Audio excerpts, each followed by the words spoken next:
राजस्थान सरकार में deputy CM दिया कुमारी ने बुधवार को विधानसभा में बजट पेश किया। बजट में सरकार ने 8 नए जिलों के लिए 1000 करोड़ रुपए का प्रावधान किया। इसके अलावा प्रत्येक पंचायत पर अटल ज्ञान केंद्र बनाएंगे। डिडवाना समेत जिले के प्रत्येक विधानसभा में 10-10 करोड़ की लागत से नॉन पेचेबल सड़कों के कार्य करवाए जाएंगे। वहीं प्रत्येक ब्लॉक के एक कॉलेज या स्कूल में रानी लक्ष्मीबाई केंद्र खोलने की घोषणा की गई है। इसके अलावा पहले चरण में 3000 से ज़्यादा जनसंख्या वाले पंचायत केंद्रों पर ये केंद्र बनेंगे। जन समस्याओं का निराकरण करने के लिए 10 लाख रुपए से प्रत्येक विधानसभा में विधायक सुनवाई केंद्र बनेगा। बजट की घोषणाओं के बाद डिडवाना में चर्चाओं के बाजार गर्म है। अनेक क्षेत्र के लोगों ने राजस्थान के इस बजट पर अपनी प्रतिक्रिया दी है। कुछ लोगों ने कहा कि पूर्व की सरकारों द्वारा घोषित किए गए बजट का अब भी धरातल तक पर आम जनता को कोई फायदा नहीं मिला। बजट देखकर कुछ लोगों ने तो स्थानीय विधायक से इस्तीफा की मांग तक कर डाली और इस बजट को डिडवाना की जनता के लिए सबसे खराब बजट बताया। डिडवाना के इंजीनियर महेंद्र लाथौड़ ने प्रतिक्रिया देते हुए बताया कि 121 पेज का आज का बजट रहा, जिसमें डिडवाना का नाम मुश्किल से 2 बार आया। मामडोदा में 33 केवी GSS बनाने और दूसरे औद्योगिक विकास के लिए डिडवाना का नाम आया है। उन्होंने बताया कि अब तक के लाए आए बजट में से सबसे खराब बजट यह है, जिसमें डिडवाना के साथ नाइंसाफी हुई है, जिसका बड़ा कारण यहां से जीते हुए विधायक विधानसभा के बाहर जाकर बजट की तैयारी न करके शादी समारोह में शिरकत कर रहे हैं।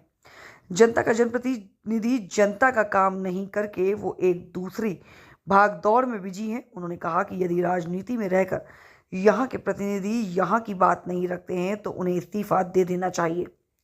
व्यापारी योगेश सारस्वत ने प्रतिक्रिया देते हुए बताया कि आज के बजट में राजस्थान सरकार में युवाओं और महिलाओं पर विशेष फोकस किया है। रोजगार सबसे बड़ी समस्या होती है, हर युवा की, हर परिवार की। उसके लिए राजस्थान सरकार ने बहुत बड़ा ऐलान किया है। प्राइवेट व सरकारी सेक्टर में भी नौकरियां बढ़ाने के सरकार के कदम की उन्होंने सराहना की और कहा कि इसके अलावा तकनीकी रूप से प्रशिक्षित करने के लिए योजना बनाई गई है। कोटा के अंदर छात्र पढ़ाई के प्रेशर से आत्महत्या कर रहे हैं और उनके लिए भी उन्होंने काफ़ी ध्यान दिया है।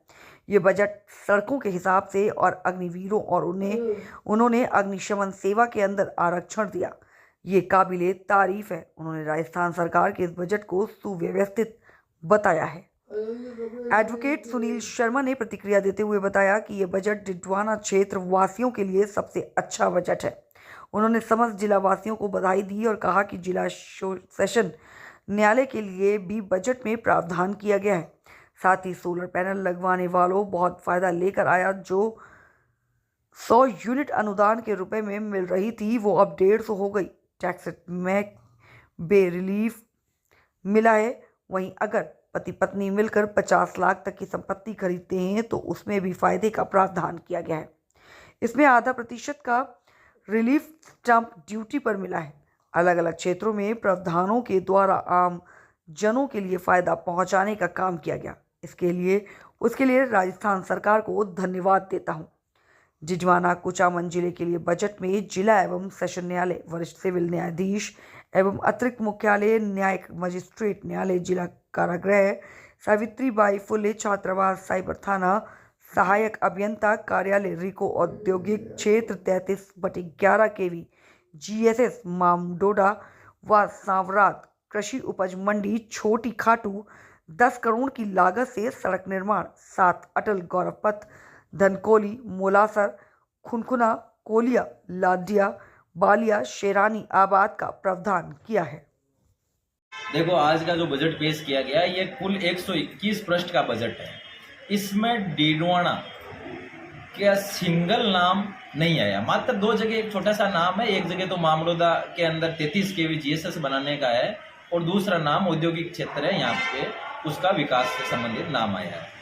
ये यदि अपन पुराने सभी बजटों की आकलन करें तो ये जो अब की बार डिडवाना के लिए बजट आया है, इससे बड़ी डिडवाना के साथ नाइंसाफी आज से पहले कभी नहीं हुई। क्योंकि अपन देखें तो यहाँ के जो जीते हुए विधायक है वो आज बजट के दिन विधानसभा के बाहर बजट की तैयारी न करके शादी समारोह के अंदर वो जा रहे हैं। तो ये ये भी एक सोचने की बात, जनता के लिए भी, हमारे लिए भी एक सोचने की बात है कि हमने जो अब जनप्रतिनिधि चुना, वो जो जिस कार्य के लिए चुना वो कार्य न करके वो एक दूसरी ही भागदौड़ के अंदर दिखाई दे रहे हैं। बाकी यदि वो हर बार जनता को बोलते हैं कि भाई काम नहीं हो रहा, मेरे से कुछ नहीं हो रहा, तो लोकतंत्र के अंदर यदि आप वादे करके आए हो और उस वादों पे आप खरे नहीं उतर रहे हो, तो आपकी जगह दूसरे स्थान लेने के लिए लोग तैयार बैठे हैं।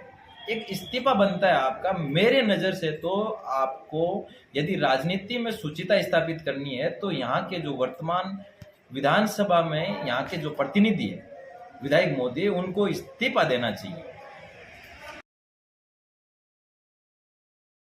हम तो भजनलाल जी सरकार को, माननीय मुख्यमंत्री महोदय जी को बहुत बहुत बधाई देना चाहता हूं कि आज का जो बजट है वो वास्तव में आम जनता की राहत को लेकर के आया है। और सभी डीडोना क्षेत्रवासियों को, डीडोना जिला कुचामन जो जिला बना हुआ है, डीडोना कुचामन जिले वाले निवासियों को, इनको भी मैं बहुत बहुत बधाई देता हूँ कि अपने यहाँ जिला सेशन न्यायालय की स्थापना के लिए भी बजट में प्रावधान हुआ है, उसकी भी घोषणा हुई है। साथ ही जिन्होंने सोलर पैनल लगा रखा है, जो लोग सोलर पैनल लगा करके सौर ऊर्जा का उपयोग कर रहे हैं, उनके लिए भी बहुत बढ़िया फ़ायदा लेके आया है ये बजट। उनको 100 यूनिट जो पहले से मिल रही थी बिजली में अनुदान के रूप में, वो 150 यूनिट हो गई है।